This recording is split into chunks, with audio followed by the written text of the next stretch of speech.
Alwar ADJ number 2 grade प्रथम के reader Lokesh Sharma court में अपना काम कर रहे थे। समय करीब 1:15 बजे का था। उसी समय लोकेश शर्मा के पास उनकी पत्नी दीपा शर्मा जो सरकारी अध्यापक है उनका फ़ोन आया। वह फ़ोन ऐसा फ़ोन था जो हर माँ बाप का सपना होता है कि उनके पास भी उनके बच्चों की सफलता के ऐसे फ़ोन या ऐसे समाचार आए। फ़ोन सुनकर लोकेश शर्मा जो इतने खुश हुए कि जो काम कर रहे थे ऑर्डर शीट की जो 1-2 लाइन रह गई थी वह भी नहीं लिख पाए और वो छोड़कर घर आ गए। बता दें कि लोकेश शर्मा की खुशी का वह राज था कि उनके सुपुत्र यश शर्मा का यूपीएससी परीक्षा परिणाम आ गया और यश ने देश में 196वीं रैंक हासिल कर सफलता प्राप्त की और अलवर का नाम देश भर में गौरवान्वित किया। यूपीएससी ने मंगलवार को दोपहर में परीक्षा परिणाम घोषित किया था, जिसमें अलवर शहर के अंबेडकर नगर निवासी यश शर्मा ने यूपीएससी परीक्षा परिणाम में सफलता हासिल कर देश में 196वीं रैंक हासिल की।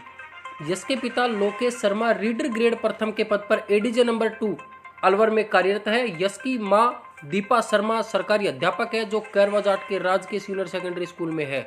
यश के पिता लोकेश शर्मा ने बताया कि यश का 2 साल पहले आईबी में चयन हुआ था लेकिन ज्वाइन नहीं किया और यूपीएससी की तैयारी में जुट गया।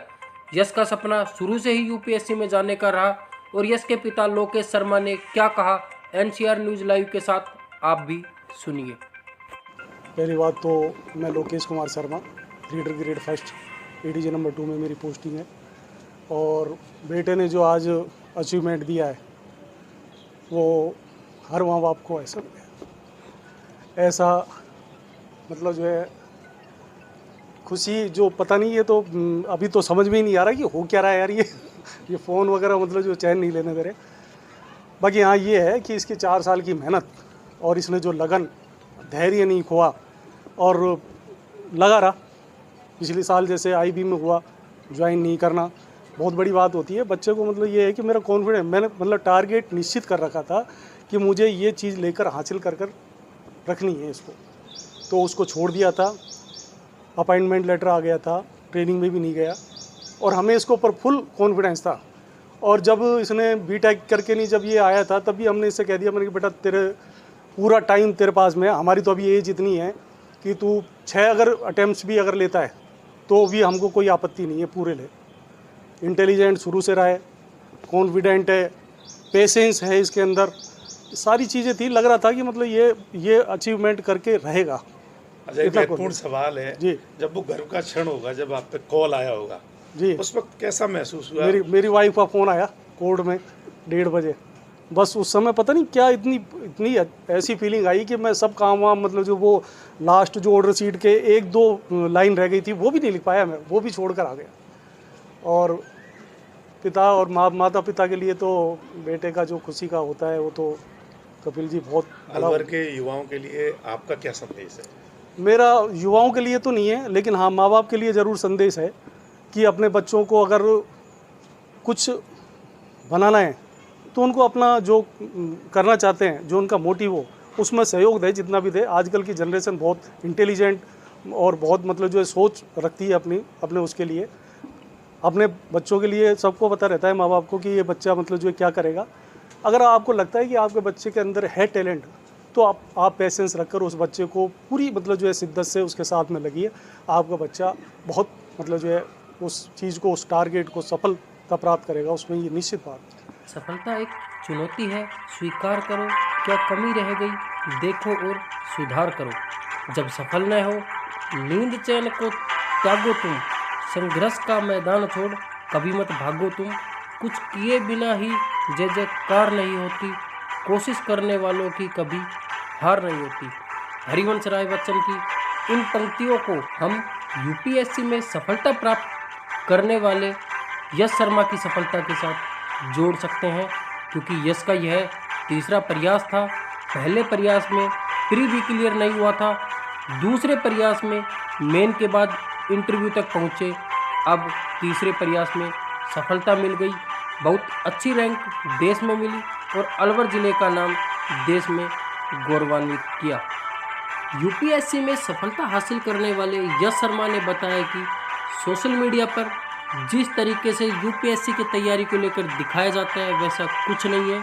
यूट्यूब पर भी कुछ यूट्यूब चैनल ही ऐसे हैं जिससे तैयारी की जा सकती है। टेलीग्राम चैनल से भी तैयारी कर सकते हैं। और क्या कहा यूपीएससी परीक्षा परिणाम में देश में 196वीं रैंक हासिल करने वाले यश शर्मा ने क्या कहा, एनसीआर न्यूज़ लाइव के साथ आप भी सुनिए। जैसा कि मैंने बताया कि कॉलेज में पहली बार डिसीजन लिया कि यूपीएससी की तैयारी करनी है। कॉलेज के सेकंड थर्ड ईयर में ये डिसाइड किया था और बहुत ही दृढ़ निश्चय वाला डिसीजन था कि करना है तो यही करना है। उसके बाद कॉलेज से प्लेसमेंट भी हुई, पर उसमें मैंने ज्वाइन नहीं किया। उसके बाद जैसे पापा ने बताया इंटेलिजेंस ब्यूरो में ज्वाइनिंग आई, वहाँ नहीं गया। तो यही सब चीज़ मुझे लगता है जब भी आपको कुछ भी अचीव करना होता है, यूपीएससी कोई बहुत बड़ी चीज़ नहीं है। कोई भी चीज़ आपको करनी है, आर्मी ज्वाइन करनी है, कोई और प्रोफेशन में जाना है, उसके लिए आपको अपना गोल, एक टारगेट सेट करके रखना चाहिए। बहुत क्लैरिटी होनी चाहिए थॉट में कि यही करना है, वो सबसे ज़रूरी है। घर में किस तरह की तैयारी की और दिल्ली जाके किस तरह की की? दिल्ली में बहुत कम टाइम के लिए था। अगर मैंने 4 साल तैयारी करी है तो मैं 8 महीने के करीब ही दिल्ली रुका। वहाँ पे एक दोस्त के साथ रहता था। तैयारी में कोई ज़्यादा फ़र्क नहीं आया दिल्ली और घर की में, दोनों जगह सेम ही तरह की तैयारी रही। बट हाँ, ये ज़रूर है कि घर पे थोड़ा आराम रहता है, तैयारी में खाना अच्छा मिलता है तो मेंटल पीस रहता है, अगर पेरेंट्स रहते हैं तो सपोर्ट रहता है। प्रेरणा कहाँ से मिली? प्रेरणा मुझे लगता है इंसान को खुद से ही ड्राइव करनी चाहिए। मैंने खुद ने ही सोचा था, बाकी पेरेंट्स का हमेशा सपोर्ट रहा है। उन्होंने फ्रीडम दी है कि जो करना है वो करो। आई थिंक वो एक बहुत बड़ा मोटिवेशनल सब किसी भी बच्चे के लिए रहता है कि अगर आपको जो भी आपका मन करे वो करने की अगर आपको फ्रीडम मिलती है तो आप खुद इंस्पायर्ड रहते हो और जो भी आपका मन करे वो आप आराम से कर सकते हो। अभी वर्तमान में पॉलिटिक्स और ब्यूरोक्रेट्स बड़े दबाव में काम कर रहे हैं पॉलिटिशियन के नीचे, क्या समझते हैं आप इसको लेकर? मुझे लगता है जब आप एक इतनी अच्छी पोस्ट पे जाते हैं, कोई ब्यूरोक्रेट बनते हैं, तो आप पे बहुत सामान्य बात है, ये तो दबाव तो होगा ही।